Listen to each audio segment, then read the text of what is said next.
جو آقا صلی اللہ علیہ وآلہ وسلم کی پسند وہ اپنی پسند۔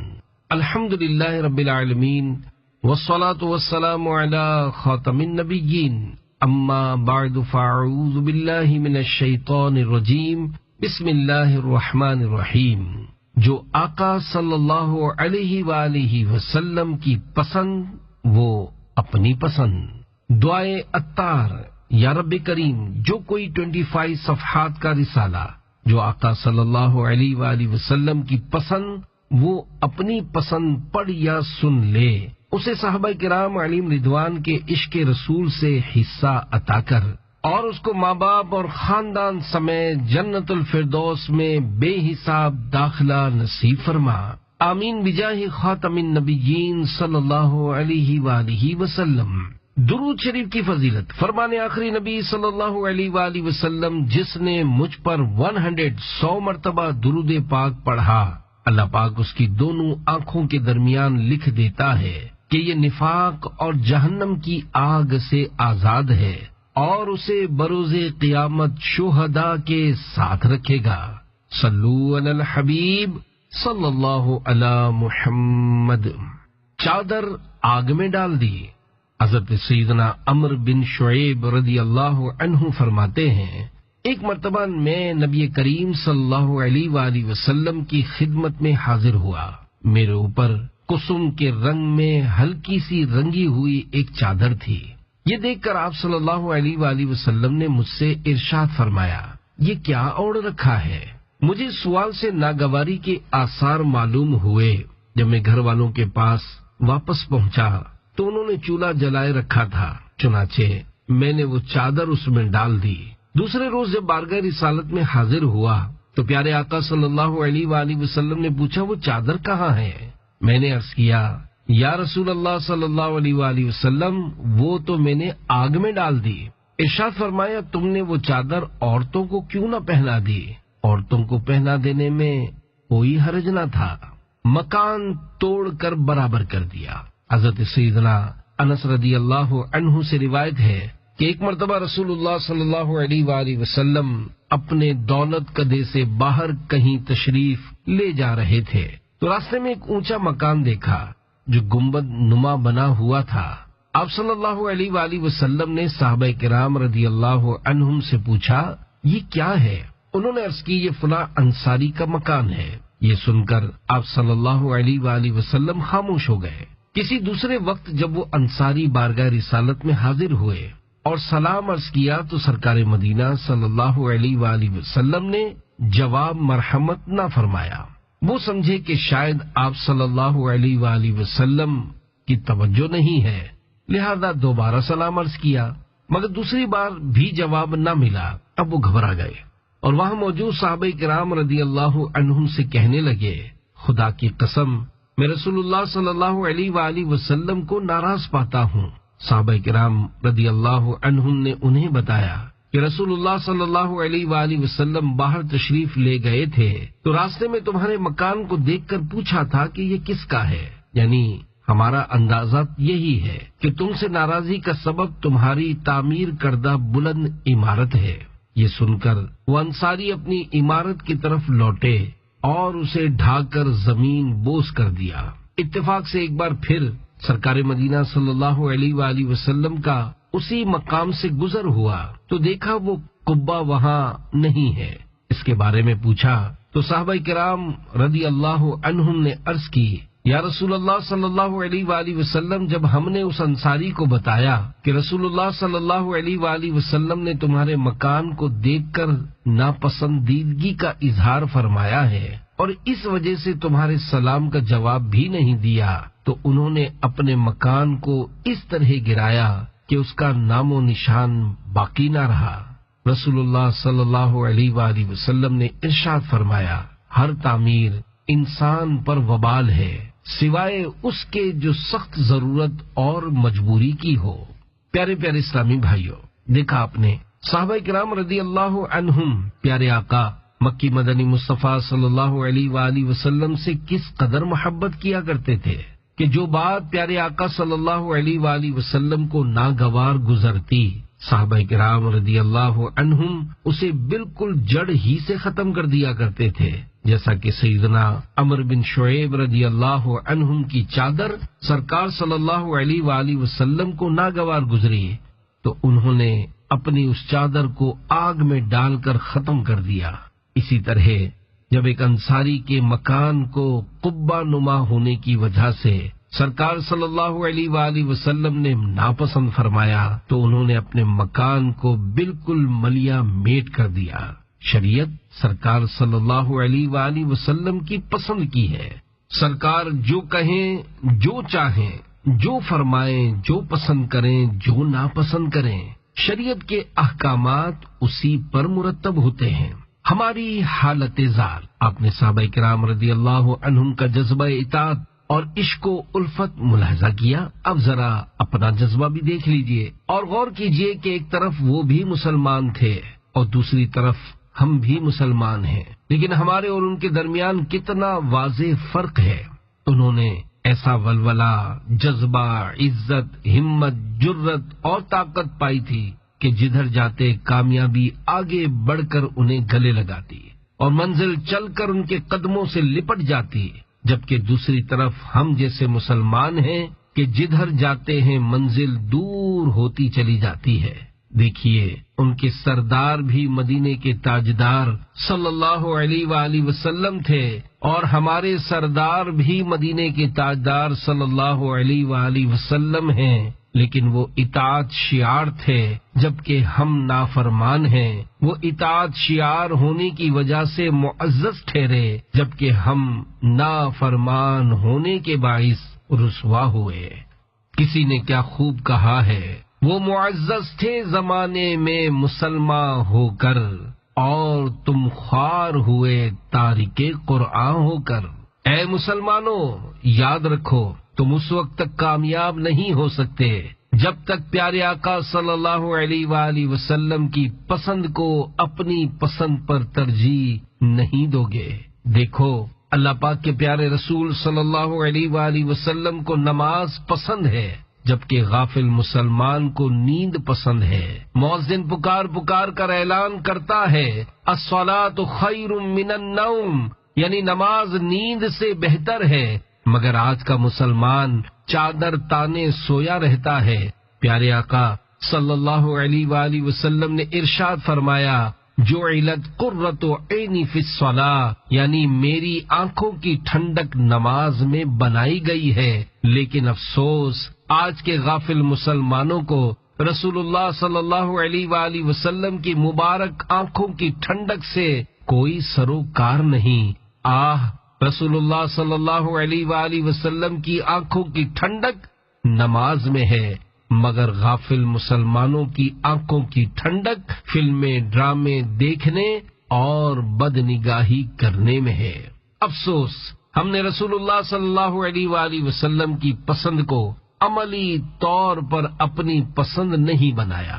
دیکھو، رسول اللہ صلی اللہ علیہ وآلہ وسلم کو داڑھی، زلفیں، امامے کا تاج پسند ہے، لیکن تمہاری پسند میں اپنے پاس سے نہیں کہتا، بلکہ اللہ کے پیارے حبیب صلی اللہ علیہ وآلہ وسلم کا ارشاد ہے، داڑھی بڑھاؤ، مونچھیں پست کرو اور آتش پرستوں کی مخالفت کرو، یعنی ان جیسے چہرے مت بناؤ، یعنی ان جیسے چہرے مت بناؤ۔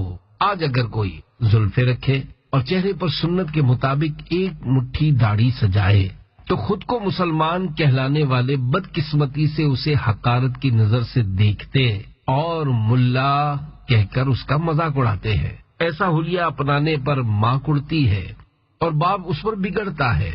ارے نادان باپ، تجھے تو خوشی سے جھومنا چاہیے کہ تو نے جس کا کلمہ پڑھا تیرے لاڈلے نے اس کی سنت کو ادا کیا ہے۔ یاد رکھیے، اچھوں کی نقل بہرحال اچھی ہی ہوتی ہے۔ اس ضمن میں دو ایمان افروز واقعات سنیے۔ نمبر 1، اچھوں کی نقل کی بدولت نجات مل گئی۔ اللہ پاک نے جب فرعون اور اس کی قوم کو دریا میں غرق کیا تو ان میں سے وہ شخص زندہ بچ گیا جو لباس اور بول چال میں حضرت سیدنا موسیٰ کلیم اللہ علیہ السلام کی نقل کیا کرتا تھا۔ اور فرعون اور اس کی قوم اس کی ان حرکتوں کی وجہ سے ہنسا کرتے تھے۔ حضرت سیدنا موسیٰ کلیم اللہ علیہ السلام کو اس کے بچ جانے پر بڑا تعجب ہوا اور بارگاہ الہی میں عرض کی، یہ تو دوسرے فرعونیوں کے مقابلے میں مجھے زیادہ تکلیف پہنچاتا تھا۔ اللہ پاک نے ارشاد فرمایا، اے موسیٰ، ہم نے اسے اس لیے غرق نہیں کیا کہ اس نے تمہارے جیسا لباس پہنا ہوا تھا، اور ہم تو اپنے محبوب بندوں کسی صورت اختیار کرنے والے کو بھی عذاب نہیں دیتے۔ سر اور داڑھی میں آٹا چھڑکنے کی انوکھی وصیت۔ ایک مسخرے نے مرتے وقت اپنے دوست کو وصیت کی کہ جب مجھے دفن کرنے لگو تو میری داڑھی اور سر کے بالوں میں آٹا چھڑک دینا۔ دوست نے کہا، یار تم زندگی میں تو مذاق مسخری کرتے رہے ہو، اب آخری وقت میں تو اس سے باز رہو۔ اس نے کہا، اگر تم واقعی میرے خیر خواہ ہو تو جو میں کہتا ہوں وہ کر دینا۔ دوست ہنس کر راضی ہو گیا اور انتقال کے بعد اس نے دفن کرتے وقت اس کی داڑھی اور سر کے بالوں پر آٹا چھڑک دیا۔ چند روز بعد اپنے مرحوم دوست کو خواب میں دیکھ کر پوچھا، ما فعل اللہ بکا، یعنی اللہ پاک نے تمہارے ساتھ کیا معاملہ فرمایا؟ مرحوم بولا، مجھ سے سوال ہوا کہ تم نے آٹا چھڑکنے کی وصیت کیوں کی تھی؟ میں نے عرض کی، اے اللہ، میں نے تیرے محبوب محمد الرسول اللہ صلی اللہ علیہ وآلہ وسلم کا ارشاد سنا تھا، ان اللہ یستحیی عن ذی شیبۃ المسلمی، یعنی بلا شبہ اللہ پاک مسلمان کے بڑھاپے سے حیا فرماتا ہے۔ بوڑھا ہونا تو میرے اختیار میں نہ تھا، اس لیے سوچا کہ بڑھاپے کسی صورت بنا لوں۔ اللہ پاک نے فرمایا، جاؤ میں نے تمہیں بخش دیا۔ سفید بال عزت و وقار ہیں۔ حدیث شریف میں ہے، حضرت سیدنا ابراہیم خلیل اللہ علیہ السلام نے سب سے پہلے سفید بال ملاحظہ فرمایا تو عرض کی، اے رب یہ کیا ہے؟ ارشاد فرمایا، یہ وقار ہے۔ عرض کی، اے میرے رب میرا وقار زیادہ کر۔ اے عاشقان رسول، یاد رکھیے، جب تک ہم پیارے آقا صلی اللہ علیہ وآلہ وسلم کی پسند کو اپنی پسند پر ترجیح نہیں دیں گے، اس وقت تک ہم دنیا میں ناکام رہیں گے اور آخرت میں بھی کامیاب ہونے کی امید بہت کم ہے۔ یقیناً اللہ پاک کی رحمت بہت بڑی ہے، لیکن ذرا سوچئے ہماری سرکشی کس حد تک پہنچ چکی ہے، ہم کس قدر بے راہ روی کا شکار ہو چکے ہیں۔ اگر پہلے بندہ گناہ کرتا تھا تو نادم بھی ہوتا تھا، مگر اب حال یہ ہے کہ گناہ کر کے خوش ہوتا ہے اور کوئی سمجھائے تو الٹا اس کا مذاق اڑاتا ہے۔ مجھے آلات موسیقی توڑنے کے لیے بھیجا گیا۔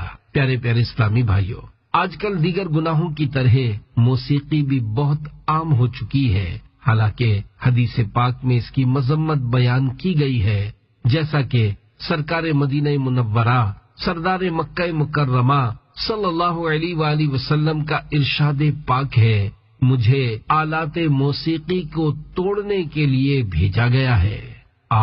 ایک طرف تو پیارے آقا صلی اللہ علیہ وآلہ وسلم کا یہ ارشاد پاک ہے، جبکہ دوسری طرف ہم مسلمانوں کا کردار ہے کہ گھر گھر سے موسیقی کی دھن سنائی دے رہی ہوتی ہے۔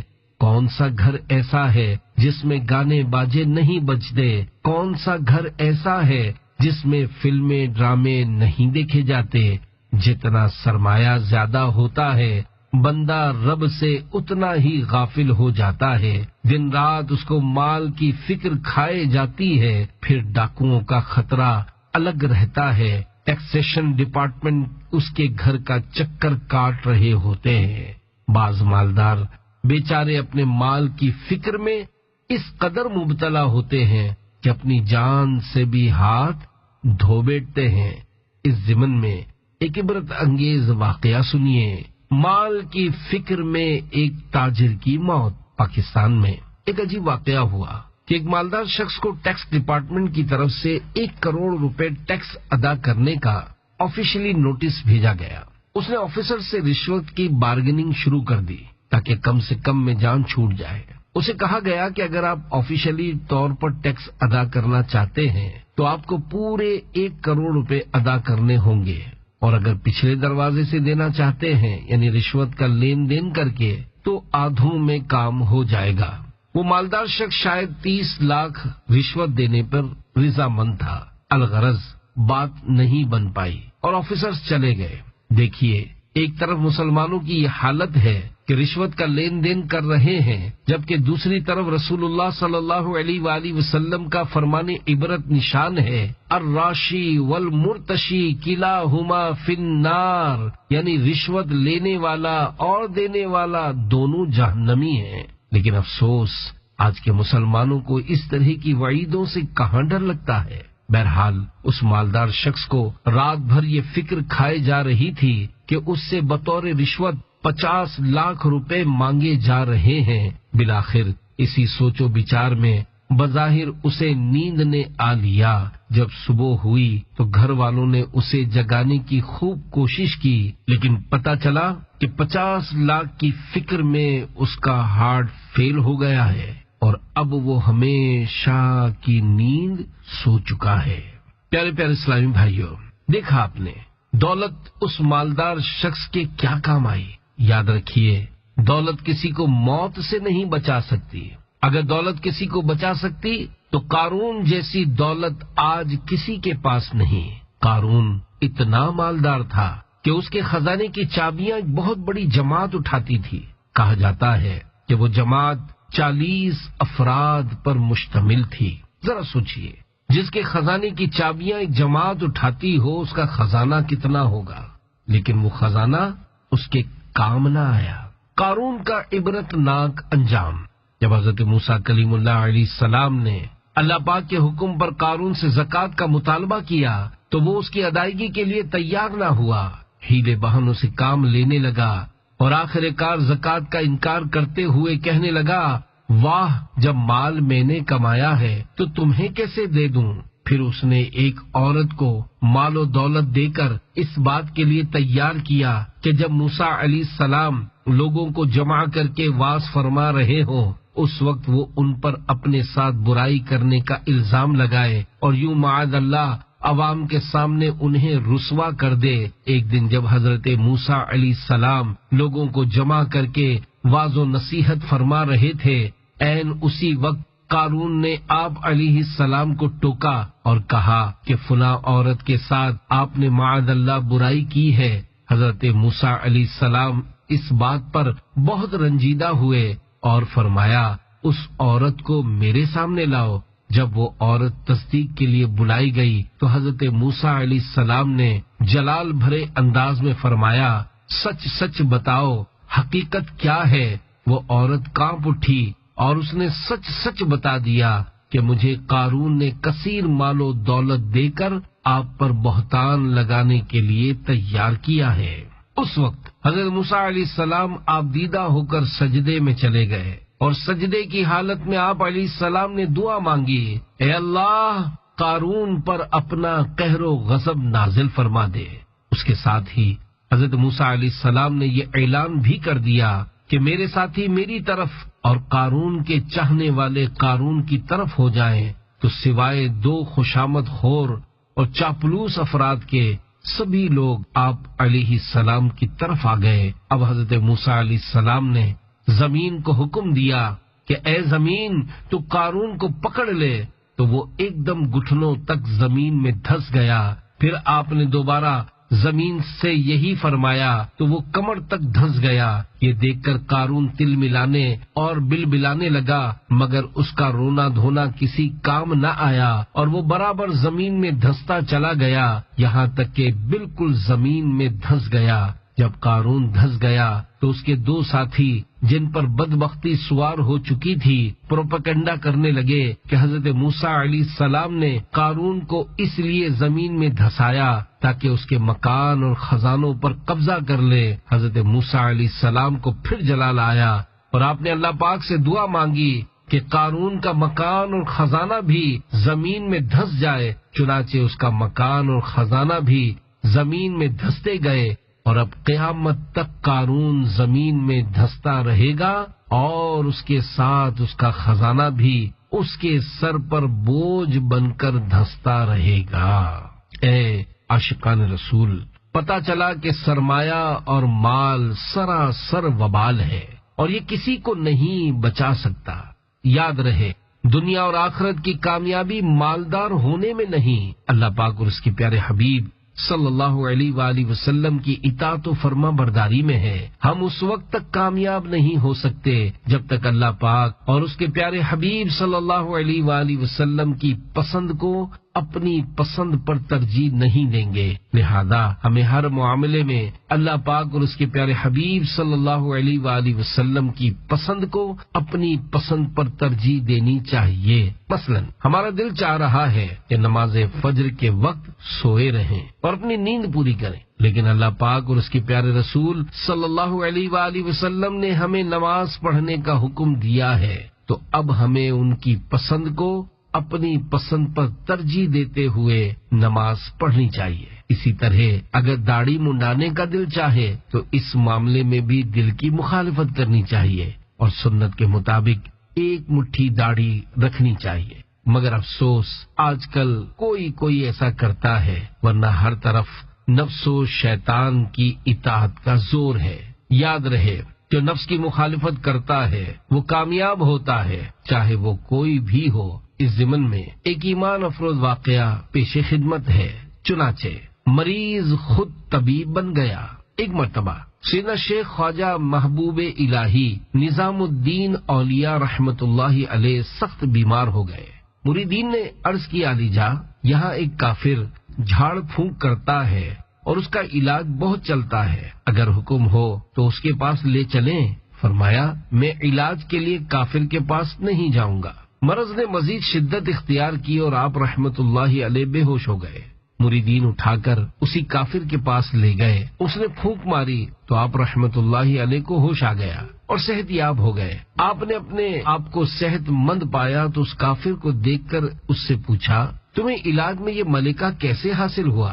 اس نے کہا، میرے گرو یعنی استاد نے مجھ سے عہد لیا ہے کہ نفس جو کچھ کہے اس کا الٹ کرنا، لہذا جب ٹھنڈا پانی پینے کی خواہش ہوتی ہے تو گرم پیتا ہوں، چاول کھانے کو جی چاہتا ہے تو روٹی کھا لیتا ہوں۔ اس طرح نفس کے کہنے کا الٹا کرتے رہنے سے مجھ میں یہ قوت پیدا ہو چکی ہے۔ آپ رحمت اللہ علیہ نے فرمایا، یہ بتاؤ تمہارا نفس مسلمان ہونے کی اجازت دیتا ہے یا نہیں؟ کہا منع کرتا ہے۔ تو آپ نے فرمایا، یہ مسلمان ہونے سے منع کرتا ہے، تمہارے اصول کے مطابق تمہیں اس کے کہنے کا الٹ کرتے ہوئے مسلمان ہو جانا چاہیے۔ یہ بات آپ رحمت اللہ علیہ نے کچھ اس دل نشین انداز میں ارشاد فرمائی کہ تاثیر کا تیر بن کر اس کے دل میں پیوست ہو گئی اور وہ بے ساختہ پکار اٹھا کہ میں اپنے کفر سے توبہ کر کے مسلمان ہوتا ہوں، اور پھر وہ کلمہ پڑھ کر مسلمان ہو گیا۔ پیارے پیارے اسلامی بھائیوں، دیکھا آپ نے ایک کافر نے نفس کی مخالفت کر کے کتنی ترقی حاصل کی، اور آخر کار اللہ پاک نے اسے ایک ولی کی نگاہ فیض کی برکت سے اسلام کی دولت سے مالا مال فرما دیا۔ افسوس ہم نفس کے پرستار یعنی غلام ہیں، اور ہمارا نفس جس چیز کا مطالبہ کرتا ہے ہم اسے کر گزرتے ہیں۔ نفس پیسوں کا مطالبہ کرتا ہے تو ہم نہ حرام دیکھتے ہیں نہ حلال، نہ ثواب دیکھتے ہیں اور نہ گناہ۔ ہماری یہی سوچ ہوتی ہے کہ بس ہمیں پیسہ چاہیے، اب چاہے وہ جوئے کے ذریعے حاصل کیا جائے یا ملاوٹ کے ذریعے، رشوت کے ذریعے ہاتھ آئے یا سود کے ذریعے۔ ہم اپنے تئیں یہ گمان کرتے ہیں کہ ہم بہت شریف ہیں کیونکہ ہم کسی کا گھر نہیں اجاڑتے، کسی کی جیب نہیں کاٹتے، اسلحہ دکھا کر لوٹ مار کی وارداتیں نہیں کرتے۔ یاد رکھیے، اسلحہ دکھا کر لوٹ مار کی وارداتیں کرنے والے واقعی ڈاکو ہیں، لیکن معاشرے میں ایسے بہت سے لوگ موجود ہیں جو بظاہر ڈاکو تو نہیں لیکن ڈاکوؤں کی طرح ان کا مقصد بھی لوگوں کو لوٹنا ہوتا ہے، جیسا کہ رشوت کا لین دین کر کے ملاوٹ والا مال بیچنے والے بروز قیامت اللہ پاک کی بارگاہ میں ایسے تمام لوگوں کی گرفت ہوگی، کیونکہ جس طرح ڈکیتیاں کر کے لوگوں کو لوٹنے والے جہنم میں جانے والا کام کر رہے ہیں، اسی طرح رشوت کا لین دین کر کے ملاوٹ والا مال بیچنے والے بھی جہنم میں جانے والا کام کر رہے ہیں۔ یاد رہے، جرم کرنے والے دنیا میں تو رشوت دے کر یا کسی کی سفارش کی وجہ سے چھوٹ جاتے ہیں، لیکن جب موت کا شکار ہو کر اندھیری قبر میں پہنچیں گے تو وہاں نہ رشوت کام آئے گی اور نہ کسی کی سفارش۔ اگر اللہ پاک اور اس کے پیارے حبیب صلی اللہ علیہ وآلہ وسلم ناراض ہوئے تو ایسوں کو عذاب قبر سے کون چھڑائے گا؟ لہذا ایسے لوگوں کو فوراً توبہ کر کے گناہوں بھرے کام چھوڑ دینے چاہیے۔ ہو سکتا ہے کسی کے ذہن میں یہ بات آئے کہ ابھی تو عمر بہت پڑی ہے، بعد میں توبہ کر لیں گے، تو ایسوں کے لیے عرض ہے کہ اگرچہ موت کا وقت مقرر ہے مگر ہمیں معلوم نہیں کہ کب آئے گی۔ ہم صبح و شام کبھی بھی اچانک موت کا شکار ہو کر اس دنیا ناپائیدار سے رخصت ہو جائیں گے۔ کسی نے کیا خوب کہا ہے، عجب سرا ہے یہ دنیا، یہاں پر شام و سحر کسی کی کوچ کسی کا قیام ہوتا ہے۔ یعنی کوئی موت کا شکار ہو کر اس دنیا فانی سے رخصت ہوتا ہے اور کوئی پیدا ہو کر اس دنیا میں قدم رکھتا ہے۔ یوں اربوں کھربوں افراد انتقال کر چکے ہیں اور اب بھی روزانہ کی بنیاد پر لاکھوں لوگ انتقال کر رہے ہیں اور قیامت تک یہ سلسلہ جاری و ساری رہے گا۔ اے عاشقان رسول، غور کیجئے اس دنیا کی حقیقت کیا ہے اور ہم اس پر کیوں فریفتہ ہیں۔ خدا را اپنی اس مختصر سی زندگی پر غور کیجئے اور اپنے نازک جسم پر رحم کھائیے کہ یہ نازک جسم نہ تو گرمی برداشت کر سکتا ہے اور نہ سردی۔ آج مسلمان بڑے شوق سے فلمیں ڈرامے دیکھتے، گانے باجے سنتے، ملاوٹ والا مال بیچتے، جھوٹ بولتے، گالیاں بکتے، نمازیں قضا کرتے، داڑیاں منڈاتے اور ماں باپ کو ستاتے ہیں۔ اس کے ساتھ ساتھ اپنی اولاد کی دین اور سنت کے مطابق تربیت نہیں کرتے، بلکہ معاذ اللہ بعض بد نصیبوں کو تو سنتوں سے چڑ ہوتی ہے، نہ جانے ایسوں کا کیا بنے گا۔ دیکھیے نہ ہم بارش برداشت کر سکتے ہیں، نہ سیلاب، پٹاخہ پھوٹ جائے تو چونک پڑتے ہیں، اچانک بلی میاؤں کرے تو سہم جاتے ہیں، کتا بھونکے تو ڈر جاتے ہیں۔ یاد رکھیے اگر ہم قبر میں اس حال میں پہنچے کہ ہمارے پلے نہ نمازیں ہوئیں اور نہ رمضان و مبارک کے روزے، دنیا میں داڑھی منڈاتے رہے، انگلش لباس پہنتے رہے، سر پر زلفیں رکھنے کے بجائے طرح طرح کی تراش خراش والے لباس رکھتے رہے، سر پر امامہ شریف سجانے کے بجائے ننگے سر گھومتے رہے، صرف اور صرف ماڈرن اور جدید دور کے تقاضوں کے مطابق زندگی گزارتے رہے، اگر ایسا ہوا تو قبر میں ہمارا کیا بنے گا اور ہمیں عذاب قبر سے کون بچائے گا؟ افسوس، 100 کروڑ افسوس۔ اگر کوئی اسلامی بھائی ہمیں سمجھانے کی کوشش کرے تو اس کے بارے میں ہمارے تاثرات کچھ اس طرح کے ہوتے ہیں، یہ تو پرانے زمانے کی باتیں لے کر بیٹھ گئے ہیں، انسان چاند پر پہنچ گیا ہے، لیکن مولوی لوگ پتہ نہیں کیا کر رہے ہیں وغیرہ وغیرہ۔ دیکھیے مولوی صاحب اس بزرگ ہستی کی باتیں بتاتے ہیں جس نے زمین پر رہتے ہوئے انگلی کے اشارے سے چاند کے 2 ٹکڑے کر دیے تھے، اور وہ شب معراج چاند سے ورا الورا یعنی بہت دور بلکہ عرش اعظم سے بھی ورا تشریف لے گئے تھے۔ کہتے ہیں سطح پہ چاند کی انسان گیا، عرش اعظم سے ورا طیبہ کا سلطان گیا۔ مولوی صاحب کی باتوں کو دقیانوسی سمجھنے والے اگر قرآن پاک کو سمجھ کر پڑھیں اور اللہ پاک کے پیارے حبیب صلی اللہ علیہ وآلہ وسلم کی احادیث مبارکہ کا بغور مطالعہ کرے تو انہیں پتہ چل جائے گا کہ اسلام اور شریعت کی تعلیمات کتنی عمدہ ہیں۔ اس دنیا فانی میں ہر ایک کو مرنا ہے۔ امیر اہل سنت مولانا محمد الیاس عطار قادری دامت برکاتہ العالیہ ارشاد فرماتے ہیں، اس دنیا فانی میں ہر ایک کو مرنا ہے، کسی کو بھی ہمیشہ نہیں رہنا۔ ایک وقت تھا کہ ہمارے دادا دادی اور نانا نانی اس دنیا میں ہوا کرتے تھے، مگر اب ان میں سے کوئی بھی زندہ نہیں رہا۔ ماں باپ بھی انتقال کر گئے اور بڑے بھائی اور 2-3 بہنیں بھی انتقال کر گئیں۔ ان میں سے بعضوں کو میں نے خود انتقال کرتے دیکھا ہے، بلکہ بعضوں کو تو اپنے ہاتھوں سے قبر میں اتارا ہے۔ جب سب چلے گئے تو یقیناً ایک دن مجھے بھی اس دنیا سے رخصت ہو جانا ہے۔ کسی نے کیا خوب کہا ہے، نسیم صبح و گلشن میں گلوں سے کھیلتی ہوگی، کسی کی آخری ہچکی کسی کی دل لگی ہوگی۔ آج کسی کی شادی کی پہلی رات ختم ہوئی ہوگی، وہ اپنے اندر بہت سی خوشیاں محسوس کر رہا ہوگا، جبکہ آج ہی کوئی اپنے بستر مرگ پر دم توڑ رہا ہوگا۔ اسی طرح کتنے دولہے ایسے دیکھے گئے ہیں کہ جو کل تک پھولوں کا ہار گلے میں ڈالے نوافل پڑھنے کے لیے خراما مسجد کی طرف جا رہے تھے، ان پر پھول اور نوٹ برسائے جا رہے تھے، مہمانوں کے لیے خوب دیگیں پکائی جا رہی تھیں اور خوشیاں سماتی نہیں تھیں۔ پھر ایک وقت ایسا آیا کہ انہی دولہوں پر دوبارہ پھول ڈالے گئے، لیکن اب وہ شادی کی خوشی میں شکرانے کے نوافل پڑھنے کے لیے خراما مسجد نہیں جا رہے تھے، بلکہ پنجرے جیسی ڈولی میں بند اور لوگوں کے کندھوں پر سوار ہو کر قبرستان کی طرف جا رہے تھے۔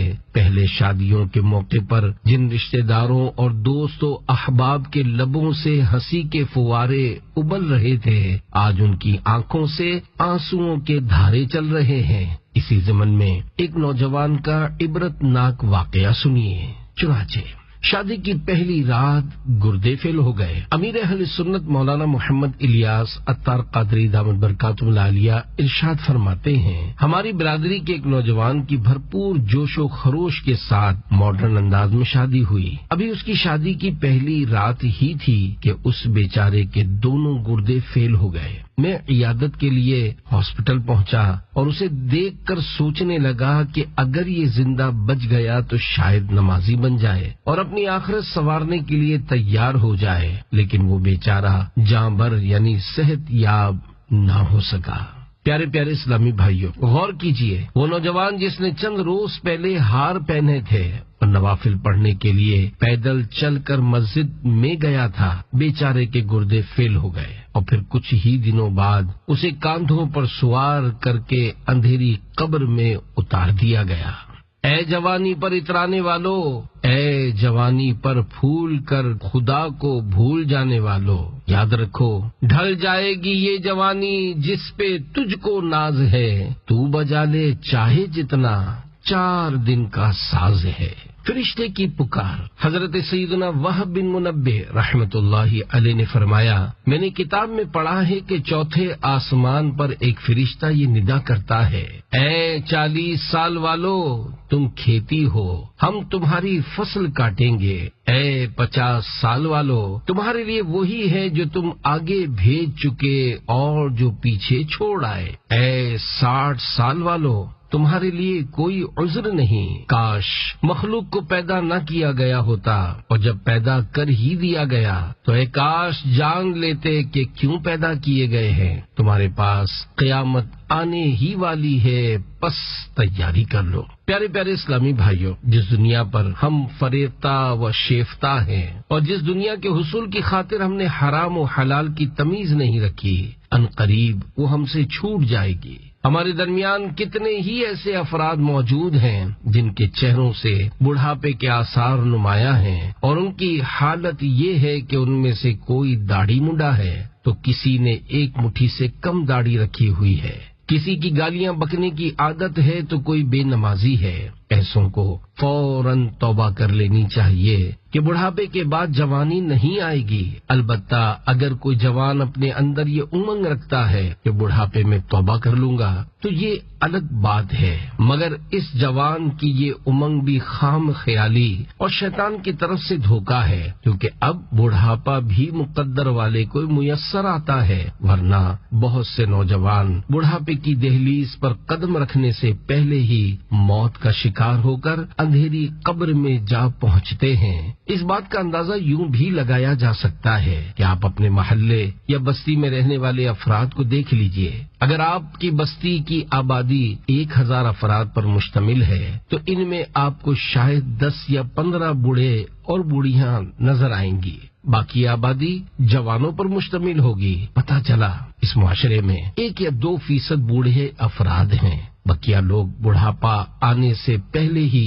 جوانی کے عالم میں انتقال کر جاتے ہیں۔ نہ جانے روزانہ کتنے نوجوان اس دنیا سے رخصت ہوتے ہیں۔ اسی طرح آپ اپنے شہر کے سب سے بڑے ہاسپٹل چلے جائیے، وہاں ایڈمٹ مریضوں کے رشتہ داروں سے معلوم کر لیجئے کہ مریض کو کون سا مرض لاحق ہے اور اس کی عمر کتنی ہے۔ کوئی کہے گا ہمارے مریض کو 2 مہینے سے پیٹ میں درد ہے اور اس کی عمر 23 سال ہے۔ کوئی بتائے گا ہمارے مریض کو آخری اسٹیج کی ٹی بی ہے اور اس کی عمر 35 سال ہے۔ یعنی بہت سے مریضوں کی عمر 40 سال کے اندر ہوگی۔ ہاسپٹل میں آپ کو بعض بچے بھی ایڈمٹ نظر آئیں گے اور کچھ بچوں کے بارے میں پتہ چلے گا کہ بیچارے بلڈ کینسر میں مبتلا ہیں۔ عین جوانی کے عالم میں انتقال۔ امیر اہل سنت مولانا محمد الیاس عطار قادری دامت برکاتہم العالیہ فرماتے ہیں، میرا ایک پیر بھائی تھا جس کی عمر 20 سال 6 ماہ تھی۔ وہ بیچارہ خون کے سرطان یعنی بلڈ کینسر میں مبتلا ہو کر بھرپور جوانی کے عالم میں انتقال کر گیا۔ پیارے پیارے اسلامی بھائیوں، آپ وقتاً فوقتاً لوگوں کے جنازے اٹھتے ہوئے دیکھتے ہوں گے، بلکہ ممکن ہے آپ کے گھر سے بھی کوئی جنازہ اٹھا ہو، لیکن اس وقت آپ شعور کی عمر کو نہ پہنچے ہوں۔ آپ کو بہت سے ایسے لوگ مل جائیں گے کہ جن کے والد صاحب اس دنیا سے رخصت ہو گئے ہوں گے اور انتقال کرنے کے بعد انہوں نے خود اپنے ہاتھوں سے اپنے والد صاحب کی آنکھیں بند کی ہوں گی۔ کسی نے اپنے دادا جان کے پاؤں کے انگوٹھے باندھے ہوں گے، کسی نے اپنے جوان بھائی کے جنازے کو کندھا دیا ہوگا، تو کسی نے اپنی ماں کا جنازہ اٹھایا ہوگا اور کسی نے اپنے چھوٹے بچے کو دفنایا ہوگا۔ الغرض شاید ہی کوئی ایسا ہو کہ جس کے گھر سے جنازہ نہ اٹھایا گیا ہو۔ جب کسی کے گھر سے جنازہ اٹھتا ہے تو ملک الموت علیہ السلام اس گھر کے دروازے پر کھڑے ہو جاتے ہیں اور لوگوں کو روتا چلاتا دیکھ کر فرماتے ہیں، مجھے کیوں کوستے اور برا بھلا کہتے ہو؟ میں تو اللہ پاک کے حکم سے روح قبض کرنے کے لیے آتا ہوں۔ اے میت پر رونے والو، سن لو، خدا کی قسم تم میں سے جب تک ایک بھی زندہ ہے میں اس گھر میں بار بار آؤں گا اور ہر ایک کو باری باری لے جاؤں گا۔ اگر لوگ ملک الموت علیہ السلام کی یہ پکار اور اعلان سن لیتے تو میت کو بھول کر اپنے آپ پر رونا شروع کر دیتے۔ بدقسمتی سے ہم جنازوں سے عبرت حاصل نہیں کرتے۔ جب کبھی ہمارے گھر سے جنازہ اٹھتا ہے تو ہم خوب روتے دھوتے اور پابندی سے نمازیں پڑھنا شروع کر دیتے ہیں، لیکن پھر کچھ ہی دن گزرنے کے بعد میت کو بھول کر نمازوں سے دور ہو جاتے ہیں۔ ہم میت کو کیوں بھولتے ہیں؟ اس کی وجہ ایک روایت میں کچھ یوں بیان کی گئی ہے، جب میت کو دفنا کر لوگ واپس گھر جا رہے ہوتے ہیں تو ایک فرشتہ قبر کی مٹی اٹھاتا ہے اور جانے والوں پر چھڑک کر کہتا ہے، اے لوگو جاؤ دنیا کے کاموں میں مشغول ہو جاؤ۔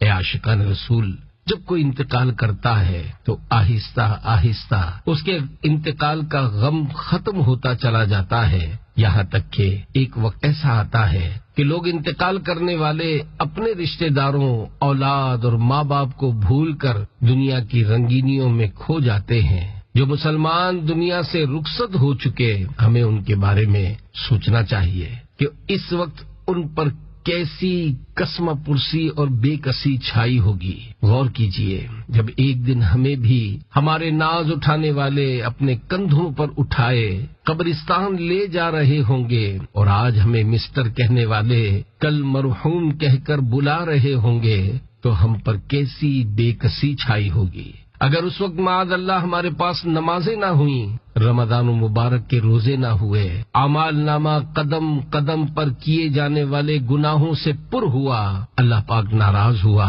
اور اس کے پیارے حبیب صلی اللہ علیہ وآلہ وسلم روٹھ گئے، تو ایسی صورت میں قبر ہمارے ساتھ کس طرح کا سلوک کرے گی، اسے ذرا غور سے سنیے۔ چنانچہ نماز میں سستی کرنے والوں کی سزا، ایک روایت میں ہے، نماز میں سستی کرنے والوں کو قبر ایسے دبائے گی کہ ان کی پسلیاں ٹوٹ پھوٹ کر ایک دوسرے میں پیوست ہو جائیں گی۔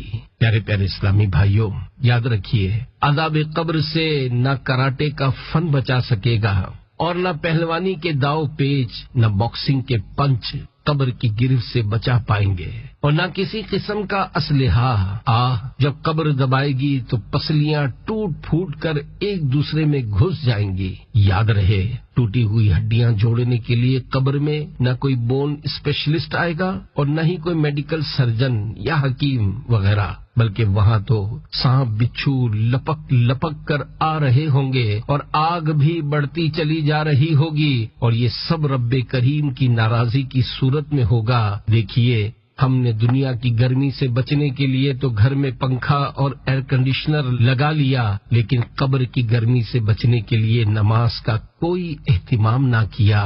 یوں ہی حسن اخلاق، سچائی، امانت داری، دیانت داری اور دیگر نیک کام جو ہمارے لیے قبر میں راحت کا سامان ہو سکتے تھے، ان کا کوئی انتظام نہ کیا۔ ہم نے صرف اپنے مکانات کو فرنیچر سے سجایا تاکہ آرام ملے، مکان میں روشن دان بنایا تاکہ روشنی حاصل ہو، لیکن افسوس قبر میں جنت کے روشن دان کا کوئی انتظام نہ کیا۔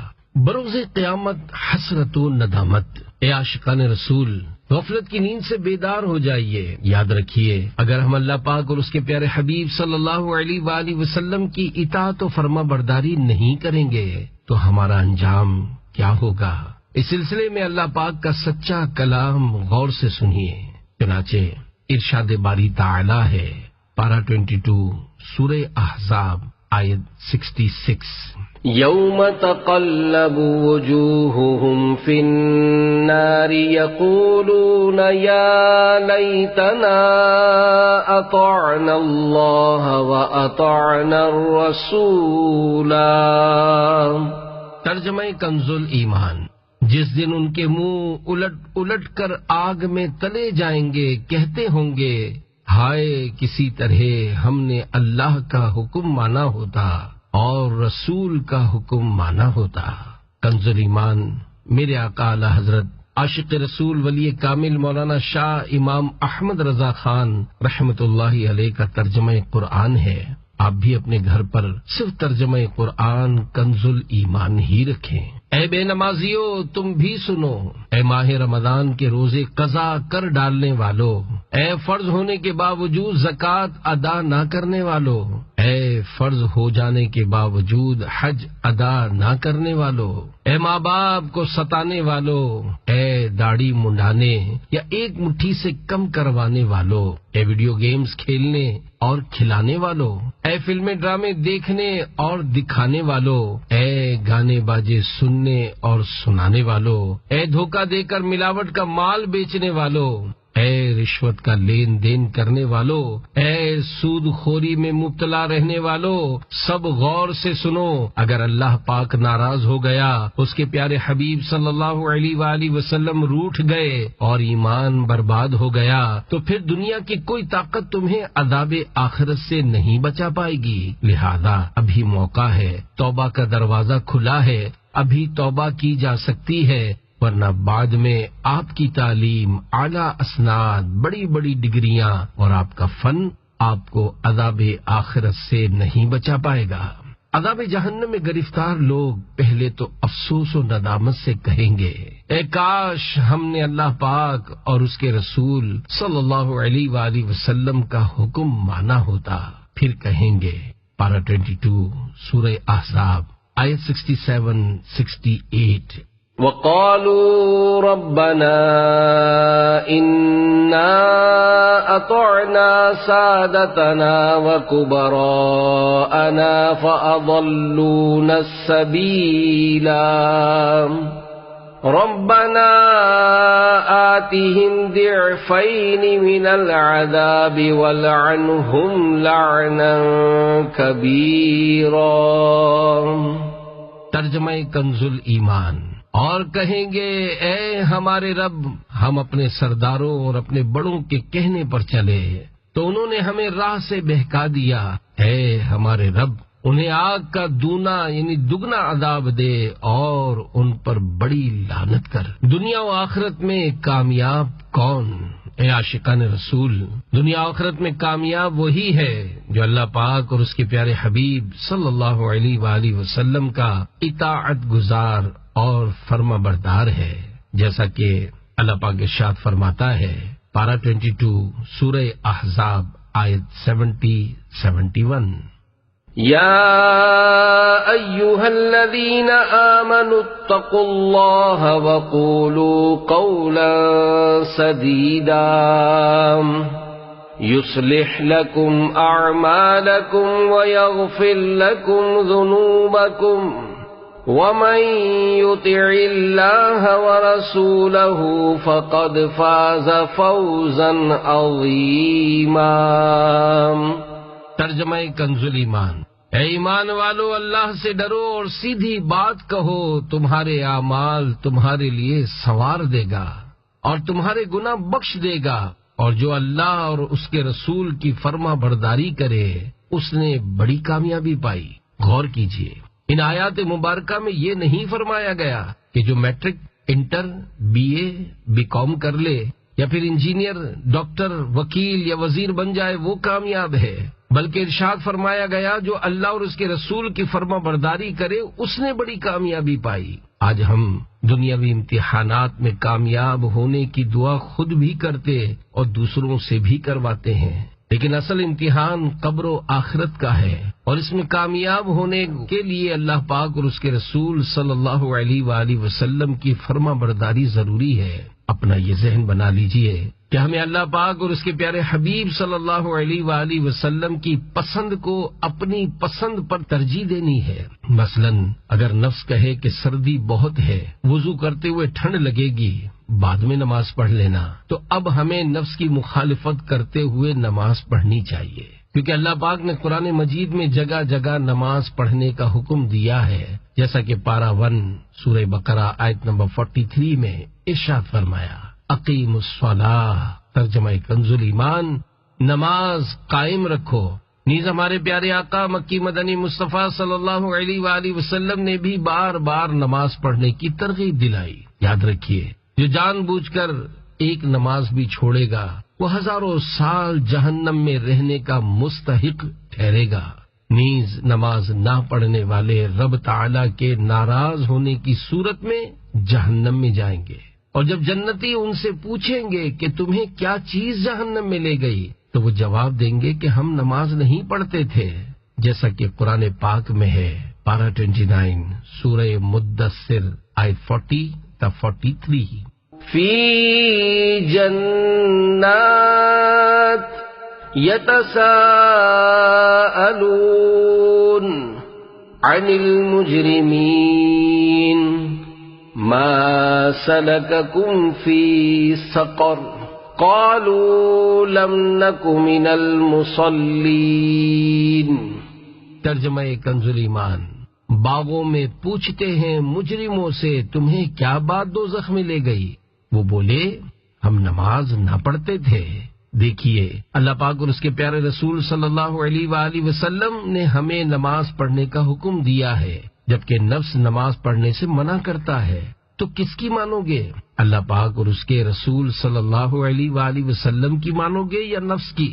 اسی طرح اللہ پاک کے پیارے حبیب صلی اللہ علیہ وآلہ وسلم نے ہمیں داڑھی بڑھانے کا حکم دیا ہے، جیسا کہ حدیث پاک میں ہے، مونچھیں خوب پست کرو اور داڑھیوں کو معافی دو، یعنی بڑھاؤ، یہودیوں کی سی صورت نہ بناؤ۔ نفس کہتا ہے داڑھی نہ رکھو، افسر کہتا ہے داڑھی نہ رکھو، ماں باپ کہتے ہیں داڑھی نہ رکھو، تو کس کی مانو گے؟ اللہ پاک اور اس کے رسول صلی اللہ علیہ وآلہ وسلم کی مانو گے یا نفس کی؟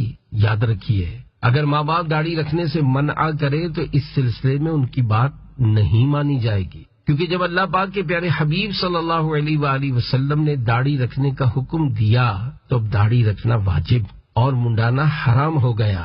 یاد رہے، داڑھی منڈانا یا ایک مٹھی سے چھوٹی کروانا دونوں ناجائز ہیں۔ نیت کیجیے کہ آج کے بعد ہم داڑھی نہیں منڈائیں گے اور نہ ہی تراش خراش کر کے ایک مٹھی سے کم کروائیں گے۔ آنکھوں میں جہنم کی آگ۔ اے عاشقان رسول، آج کل ہمارے معاشرے میں گانے بازی اور فلمیں ڈرامے عام ہو گئے ہیں، اور ان کی نحوست سے ہمارا معاشرہ تباہ و برباد ہو چکا ہے۔ منقول ہے، جو اپنی آنکھوں کو حرام سے پر کرے گا اس کی آنکھوں کو جہنم کی آگ سے پر کر دیا جائے گا۔ غور کیجئے، جب آنکھ میں گرد کا معمولی سا ذرہ پڑتا ہے تو آنکھ لال ہو جاتی ہے اور تکلیف برداشت نہیں ہو پاتی، تو پھر آخرت میں جہنم کی آگ کیسے برداشت ہو پائے گی؟ اس ضمن میں ایک اور روایت سنیے۔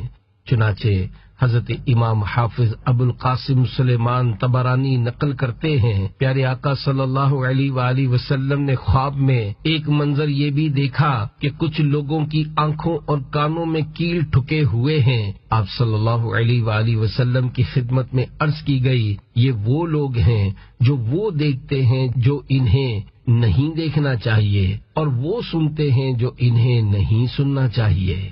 پیارے پیارے اسلامی بھائیوں، عہد کیجیے کہ ہم اللہ پاک اور اس کے پیارے رسول صلی اللہ علیہ وآلہ وسلم کی رضا کے لیے فلمیں ڈرامے دیکھنے اور گانے باجے سننے سے سچی توبہ کرتے ہیں، اور آج کے بعد ہم فلمیں ڈرامے دیکھنے اور گانے باجے سننے سے بچیں گے انشاء اللہ الکریم۔